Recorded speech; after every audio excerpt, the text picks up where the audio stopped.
හරි අපි test case එක රන් කරලා බලමු. දැන් අපි ටෙස්ට් කේස් එක අපි ලියලා තියෙනවා. අපි ටෙස්ට් කේස් එක රන් කරලා බලමු. මම ටර්මිනල් එක ගන්නවා new terminal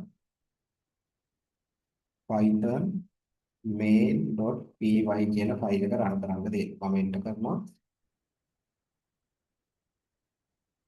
හරි එර එකක් ආවා බලමු මොකක්ද කියලා. මෙතනින් කියනවා llm test case මෙන්න මේක import කරලා තියෙනවා වැරදි කියලා කියනවා. llm test case params කියන එක ගිහලා බැලුවොත් llm test case මේ වල params කියන එකේ pa අකුරු මෙතනට එන්නේ params. හරි. දැන් මම මේක දාලා සේව් කරා. දැන් අපි රන් කරලා බලමු.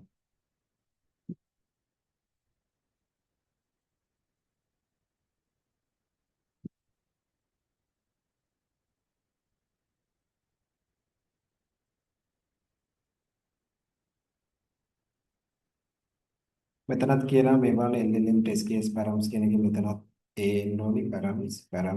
හරි. මම මේකත් edit කරා සේව් කරා. දැන් අපි ආපහු රන් කරමු.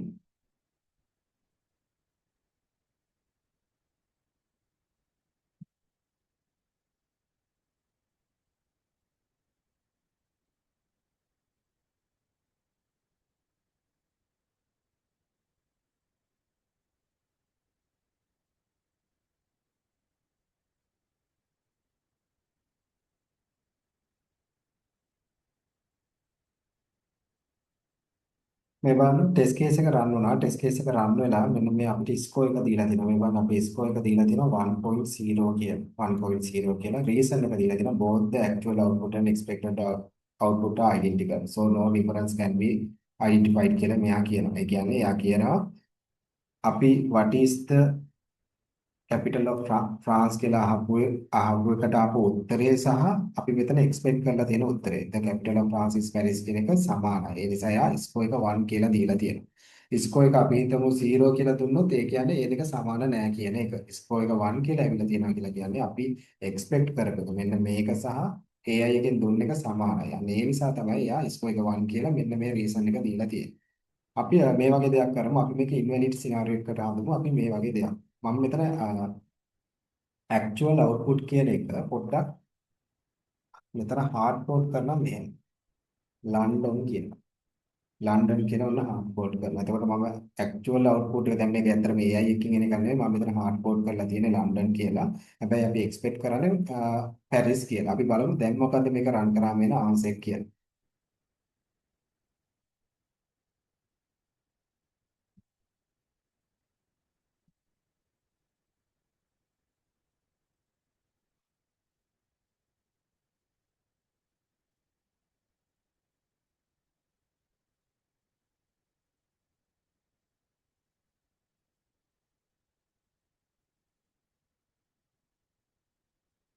මේ බලන්න අපිට ආපු ස්කෝර් එක තමයි 0. මම කියවනේ ඇක්චුවල් එකයි එක්ස්පෙක්ටඩ් එකයි කොහොමදවත් ගැලපෙන්නේ නැහැ. ඒ නිසා යා ස්කෝර් එක 0 කියලා තමයි දීලා තියෙන්නේ. මෙතන කියනවා no alignment as actual output does not match the expected output which is a specific statement about a different city කියලා කියන. යා රීසන් එක විදිහට කියනවා ඇක්චුවල් එකයි එක්ස්පෙක්ටඩ් එකයි කොහොමදවත් ගැලපෙන්නේ නැහැ.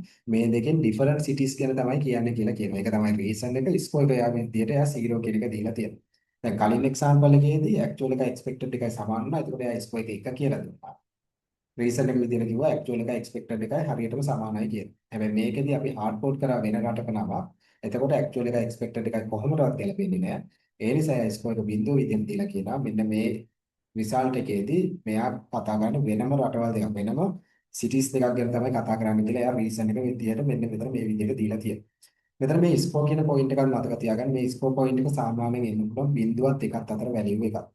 බිඳුව කියලා කියන්නේ මෙන්න මේ රිසල්ට් එක ෆේල් කියන එක. ඒ කියන්නේ AI එකට දුන්නාට පස්සේ ඒ දෙක කම්පෙයාර් කරලා බලුවාට පස්සේ ඒ වැලිඩේට් කරලා බලුවාට පස්සේ ඒ දෙක සමාන නැහැ කියන එක. දැන් ඔයාලට මේ එක්සැම්පල් එකකින් තේරෙන්නේ නැති. ඒක එකට ලං වෙනවා කියලා කියන්නේ. ඒ කියන්නේ බිඳුවට ලං වෙනවා කියලා කියන්නේ ඇත්තට මේක ෆේල් වෙන ඉඩකඩක් තමයි තියෙන්නේ කියන එක. එකට ලං වෙනවා කියලා කියන්නේ. ඒ කියන්නේ 0.9 0.8 0.7 ඒ වගේ එකට ලං වෙනවා කියලා කියන්නේ ඒ ටෙස්ට් කේස් එක පාස් වෙන්න. නැත්නම් ඒ ඇක්චුවල් එකයි එක්ස්පෙක්ටඩ් එකයි ගොඩක් දුරට සමානයි කියන එක තමයි එතනින් කියවෙන්නේ. හරි. මෙන්න මේ විදිහට ඔයාලට පුළුවන් DeepDeval use කරලා ටෙස්ට් කේස් එකක් ක්‍රියේට් කරන්න. අපි දැන් මේ එක ටෙස්ට් කේස් එකක් ක්‍රියේට් කරා. අපි මේ ටෙස්ට් කේස් එක ඇත්තටම ගත්තොත් අපි ප්‍රසන්ටේෂන් එකට ගියොත් ඔයාලට මතක ඇති අපි ටෙස්ට් කේස් types ගැන කතා කරා. මෙන්න මේ types අතරින් අපි මේ කරේ correctness testing කියන එකක්. ඒ කියන්නේ අපි බැලුවේ actual එකේ expected එකේ correctness එක තමයි අපි බැලුවේ.